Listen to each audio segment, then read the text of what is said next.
Here at Gundam Planet, we're all about getting fully mechanical, so that's why I brought the 1/100 scale full mechanics Barbatos Lupus, or as I like to call him, my friend Barbatos Lupe, and he's here in big form, just the way I like him. Don't need those small boys, so let's just dig right into it. And I guess I'll get this out of the way. Feel free to call me on this, but I'm pretty sure starting it with number 1 and calling it full mechanics doesn't really mean all that much, because as far as I can tell, this is exactly the same as the regular Iron Blooded Orphans 100 scale kits. But regardless, here's your first runner. And I built the 1/100 scale regular Barbatos, and a lot of this looks similar. I really, really appreciate they did this also with the high grade. These parts with the shoulders here, because my least favorite part of the original 100 scale Barbatos was doing the shoulders, because I hated the stickers, and I tried to do a Gundam marker, and it was kind of a mess. This, you don't have to worry about. Like that a lot.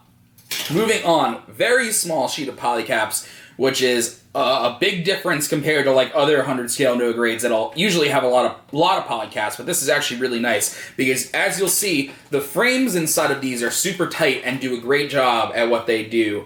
Got some of these boys. I don't really know what these do. We're going to find out. Moving on to a whole bunch of white. You got its waist things, whatever they actually do there, and some shoulder pieces. All good stuff, all good stuff. Some more white armor. Oh, even more white armor. It's everywhere. A lot of nice detailing on the parts. I really like the panel lines.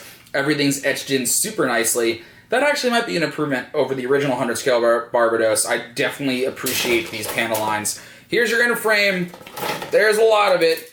Whoa, there's a lot of inner frame plastic. Whoa, there's so much. Yeah, so this is the bulk of the model here. You're going to build this first, and it's really cool. It's easily the best part about building one of these 100 scale models, because you just throw the armor on top of it, which is fun, but this is easily the most interesting and makes them unique. And having the finished inner frame is just a really cool thing to look at, so that's fun while you're building the model.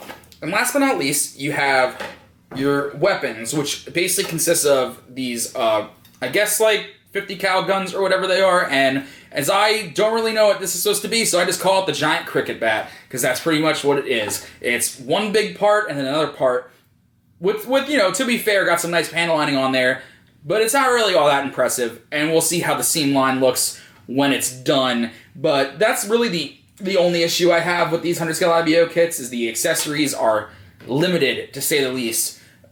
Especially with like the older line, where the 100 scale, oh, that's bad. So the 100 scale came with just the sword, and you got the other parts in like the grazes or something, which was kind of weird. But anyway, almost done here. We got this, which is the eye piece. So no eye sticker. Really, really like that. That's really good.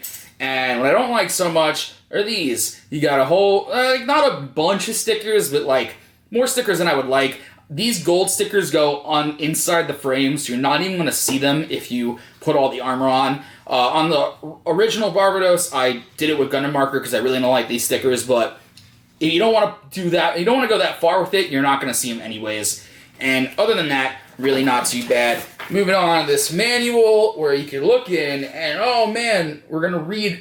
I'm still crazy about this. Like, I saw this in the Baowu, and the manuals are in English, and all this flavor text is now at your fingertips. And I looked at it, and I'm like, man, I never got to read what these said before in older kits. And then I read it, and I was like, wow, it really wasn't all that important. I already knew all of it. But anyway, guys, I'm going to build this, and I'll be back. Here's the big beefy boy in all of his glory. And I guess I'll just get some quick thoughts about the build out of the way. One thing you're going to know, and like if you built any of the other 1/100 scale IBO kits, you're going to know that the best part, the most interesting, and the most fun is putting the frame together. Once you finish the frame, which the manual has you do first, everything after that is kind of, like, it does the job. You put the armor on. It is really neat to watch the armor, like, slowly go onto the frame after you built it as you do it, so it's, like, very rewarding in that department. But the actual act of putting the pieces on is not really, or at least to me, wasn't really all that exciting. But building the frame was really, really cool, and the fact that you get the finished frame when you're done is super neat. What's kind of weird is there are a couple parts that only go on the frame, and you take those parts off when you go to put the armor on, which is strange. Like, I guess if you want to display the frame by itself, you could do that if you really wanted to. They give you the parts for it. But other than that, I'll say that the build was fun and not stressful, and it goes together pretty well. But I do have some concerns and things I want to say, so let's bring it up close and we'll go through all that. So here's the big beefy boy up close, and before I get into talking about the guy himself, I want to talk about one of my biggest complaints with it, which is the accessories, or should I say accessory, and that's just this guy right here, the big cricket bat thing. And like, it's a neat weapon, and it looks pretty impressive when you get it on him, but the execution of it is very bland. It's two big pieces that just connect together, and it looks pretty good.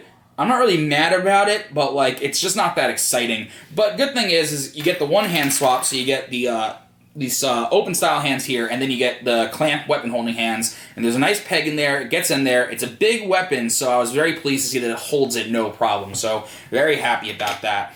Another thing with it is, just like the original 1/100 scale guy, you get this clamp on the backpack, and then if you get it in there just right, it just pops in and it sits there, no problem. It's not the most secure hold in the universe, but if you're not shaking them around a bunch, it's not going to come off. So very easy, like that. So that is all the accessories. I mean, you get these arm things with a backpack, which made sense with the original Barbatos, but with the Lupus and the stuff that they include in the box, they do, to my knowledge, nothing for you. So, okay. I mean, I'm sure there might be a use for it, but nothing that you can use it in the box with. So that's all the accessories, and it's kind of a bummer. You really don't get a whole lot in the box, which is kind of disappointing, but not the worst thing in the universe. Let's move on to the guy himself, and the design of this guy does impede some things, which, you know me, you know I don't really like that.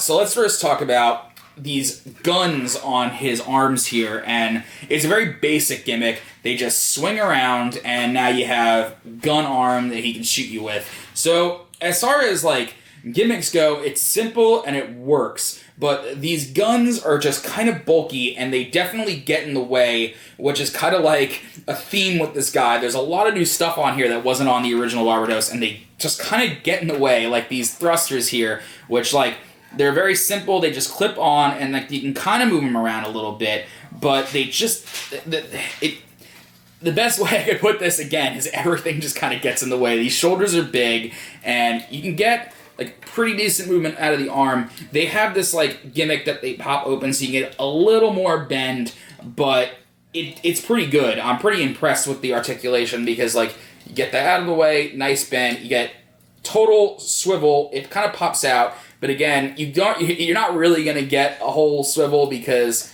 this joint is loose and this gun kind of gets in the way. The gun clashes with the backpack and the back thrusters because it's so fat.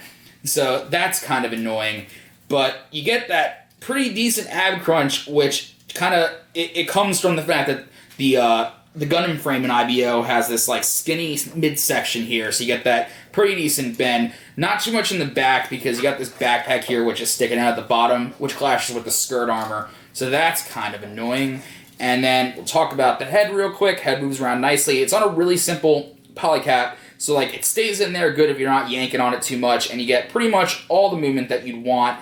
And other than that, there's like a little bit of articulation in the neck, but nothing that you're really going to be able to make too much use of. So let's talk about the legs. You got your skirt armor here, which moves out of the way very nicely, and you can get real nice front kick. Nothing in the back, because like the skirt armor does move out of the way slightly, but that's just because it's not...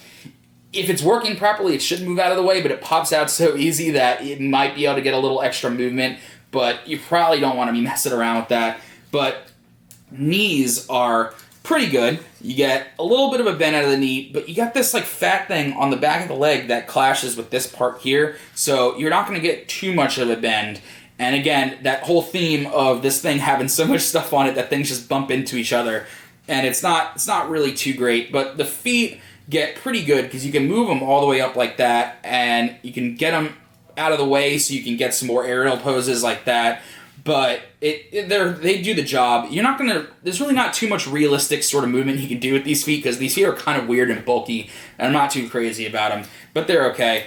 And as far as the side of the legs goes, you got to move that big old thruster out of the way. If you move the thruster out of the way, you do get a nice range of motion in the side of the leg, which is good.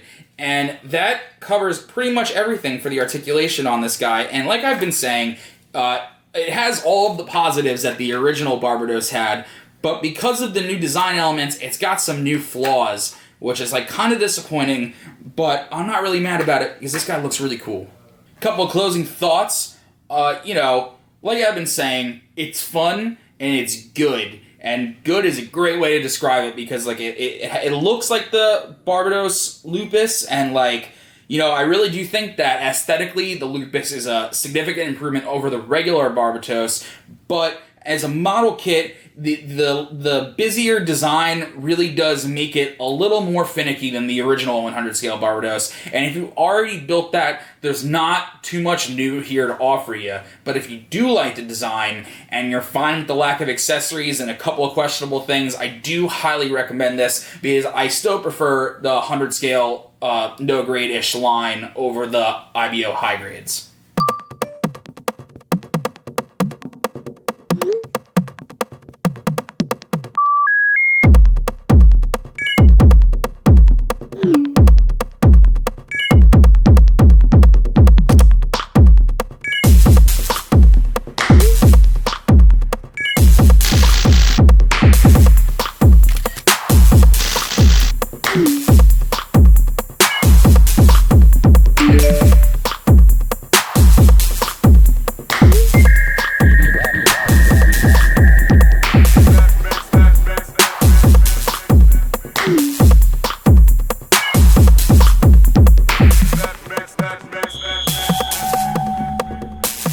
Thank you so much for watching, ladies and gentlemen. I hope you enjoyed this review, and I hope that you'll check out some of the other reviews that we do. We got two links to them in this video, and you can also see new videos every Monday, Wednesday, and Friday. We get them up constantly. It's all good all the time.